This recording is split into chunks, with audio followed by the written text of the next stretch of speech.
The Joe Rogan Experience. Well, how about the other So prince? you got to go to again. How about the other prince, the one that's Epstein's friend? Oh, Andrew. Yeah. Yeah, that was. What? Yeah. First of all, how odd is that guy when they're interviewing him and talking to him? Yeah. It's like, what? The Queen kicked him to the curb very quickly. Yeah. Well, it's very strange. Yeah. What is your take on this whole Epstein thing? First of all, can we just agree? Look at that. So Yeah. you sure she's 18? So you're telling me that She does not look 18. She looks 16. Are you sure? You sure? Man, what a shit show that is. Yeah, what a shit show. So let me ask you this right off the bat. Yeah. Well, I don't know what I'm going to ask you. He didn't kill himself, right? I don't believe so. Thank you. No. There's- You know, the and you know one me, peop- I'm not a conspiracy guy, right? Right. I don't disappear down rabbit holes very often, but no, I don't think there's any way in hell he killed himself. Michael Shermer, who's the head of Skeptics magazine, who doesn't believe anything, found out that the tapes were missing and that the cameras didn't work and that the tapes were accidentally deleted from the first time he Yep. attempted suicide. And Shermer's like, oh, this is a conspiracy. Like, it was enough evidence that one of the biggest a professional skeptic. Yeah. Professional, he doesn't believe anything. No. There's no way I could be convinced that he offed himself. No way. So and, He knew too much.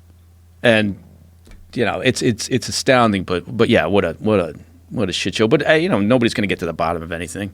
But that's a crazy one. Like, they got him in the jail. The guards are somehow or another getting in trouble, so who knows what the guards are going to say. They might get suicided. My favorite part was the guy they chose for his cellmate. Do you see the fucking gorilla they chose for his cellmate? Yeah, it reminded me of that that old Richard Pryor movie. I don't know if you remember that one. The guy, look at this fucking guy. Yeah. This giant Goomba, this huge Italian ex-cop who's a murderer and a drug runner. I mean, this guy is built like a brick shit house, and this is Epstein's cellmate. Yeah. It's like, what? Like, you can't even make this stuff up. Like, Says he never touched him. Of course. Why would I touch him? Nicholas Tartaglione. Yeah. What does it say? Timeline of events in quadruple homicide? Is that what it says? Yeah, I think so. Yeah. So this fucking guy, this giant... He likes dogs, though. Yeah, he loves dogs. Yeah, They keep him from all the people that he killed. They bark when they're coming around. You can grab your gun. It's a good move. It's just crazy. There's so many pieces to the puzzle that are so ridiculously obvious. And then when you find out that Clinton flew with him at least 26 times. Yeah. 26 times. Yeah, I had no idea. Hey, Yeah, Jeffrey's a good guy. Yeah, no, it's just one of those things. And again, I'm not a buyer on these sort of things, but you look at it, you look at the facts around, and you think there's no way in hell. Yeah, that guy must know you. You would have thought that Epstein would have said to myself, or said to himself, "I'm gonna get killed here if I'm not careful." Well, he probably didn't think it was ever going to get to the point where they were actually jailing him. You know, when they that's actually true. got, because remember he had that deal where he was on work release, so he could just do whatever he wanted and fuck off for 16 hours a day. Then he had to check into the jail at night. Yeah. And who even knows what that means? He might have checked in and just went home again.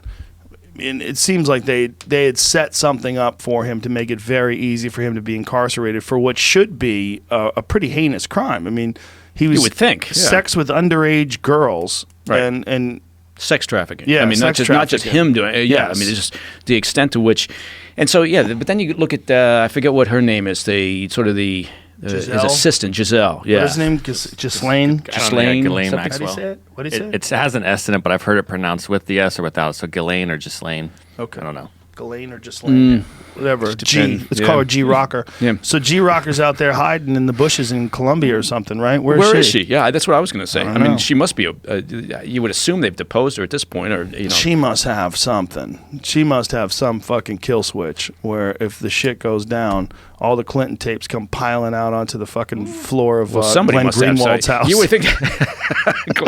Like, yeah, you brought it around to Glenn Greenwald. Hey, Glenn, it's Bill. Can we talk? Yeah, maybe Yeah. You know what? Maybe I should convince. There she is. Yeah, Yeah, that's when she was at In-N-Out reading a book on ex-CIA agents who have been murdered. That's literally what she was reading a book on, right? Wasn't that? Yeah. It was about CIA operatives that have been murdered. So the idea was that what they said, what people believe, and there's many different versions of what people believe, but look how many pictures she posed for. It's so strange. But what many people believe was that what he was doing was compromising a lot of these wealthy, powerful people by getting videotapes of them hooking up with young girls, including Prince Andrew, right? Yeah. And for whatever reason, have you heard of anything like this before? Is this something that's been done in the past? Not that I've heard of. I'm sure it's anytime you see some freak show, it's never the first time it's happened, right? Right. I mean, it's so you have to assume it's happened, but to the degree that it's got this level of celebrities and big time names, I mean, it works so well. And I'm going to tell you something after the show's over. I'll tell you something after the show's over. But you can just tell me. It's just you and me talking. Yeah. If you whisper, I hear you in my ears. The North Koreans like really used to do loud. that. Sorry about that. The North Koreans used to. That was their phone security. Is they would get on the phone and when they had something really classified to talk about, they would whisper. Yeah. So I think, good. That's hilarious. We'll never figure that out. That's really funny. Yeah. Really, that's how they did it? Yeah. Well, part of it was years ago. I think they just never believed any Westerner could understand Korean. I think that was kind of part of it, was that they just believed we were all too stupid, or we were just so complicated that we'd never be able to figure out what they were saying in their own language. That's the price you pay for being so insulated, right? You don't really understand what's really going on in the outside world because they don't really have the internet. When was the last time we talked about North Korea? It's been quite a while. We just pushed that right off the front. But to get back, we can talk about North Korea, but to get back to this Epstein thing, is that a common strategy that intelligence agencies would use, where they would try to compromise people in order to get, like, what would be the benefit if you had, like, if the Mossad was doing that and they were doing that and using that's the theories that Epstein. Right. Yeah, it's a good point. I'd say from an intel services perspective, I mean, one thing I will say is the U.S. And people are never going to believe this because I'm saying it. They'll say, "Oh, that's bullshit." But the U.S. The agency doesn't do that. We don't use honey traps. We don't do that sort of thing because that sort of leverage it's always going to head south on you. And so we don't, try to coerce somebody in that sort of a relationship that then we can take advantage of. And yet other services do. The Russians being one of them, they do that all the time. Israelis, they've had some very successful efforts to do that. And if you get somebody in that position, it really doesn't matter how they're compromising themselves, whether you're putting themselves in with like an Epstein situation where suddenly you've got them, you got video of them with an underage person, or whether they've provided a document that they shouldn't provide. It's all this. The concept is always the same, right? It doesn't matter what that action is. You're getting them on the hook. You're getting something that's leverageable over them, and if they don't just go forward immediately, say, and turn around to their boss and say, "I'm guilty, did this, sorry," then they're compromised. And then you've got them. As an intel service, you've got them. You can start reeling the hook in because now, you know that not only did they do something that provided you with a document, even if it was an unclassified document. If I go to somebody, if I'm developing a relationship with somebody, some target overseas or whatever, and I'm thinking, all right, I'm exploring. This person's got access. They're in an interesting position. They're in an interesting job. And they've got access to information that we want to know. That's priority target. And then I want to say, okay, now I want to develop a relationship a little bit. Maybe I bump into the person at a few parties. Maybe we're in the same parent-teacher organization, whatever the shit is, right? And our kids play on the same soccer team. So then I go and I think, okay, what do I want to do? I want to test the waters a little bit. I'm not going to say, hey, listen, I understand you work at the foreign ministry here in whatever country you happen to be in. How about you give me some documents? But instead, maybe it's something different. Maybe they work at the foreign ministry. Maybe they work at a aerospace business. That's a target. And you say, but you've developed a bit of a relationship, and then you say, yeah, my kid's doing this school project, and it's all about whatever hypersonic flight, and that they work at some aerospace company, and say, do you have anything just on hypersonics, and you're not looking for anything classified, you're just looking for a research paper or a study or something, and if they come back and say, yeah, you know what, here, this is an interesting study, and they now, that act alone, they're not giving you something classified, but that act alone means something big, right? It means they were taskable in a sense, right? They responded to your request for information. They're suckers. not suckers necessarily. It could be an enormously smart person, but and smart people they get suckered into it. I guess you could put it that way. But so anyway, then you go from there. Then you ratchet it up slowly, bit by bit. If you've got the time frame to do it, maybe sometimes you've got a shortened time frame because there's a requirement to get something, and you got to accelerate the whole process.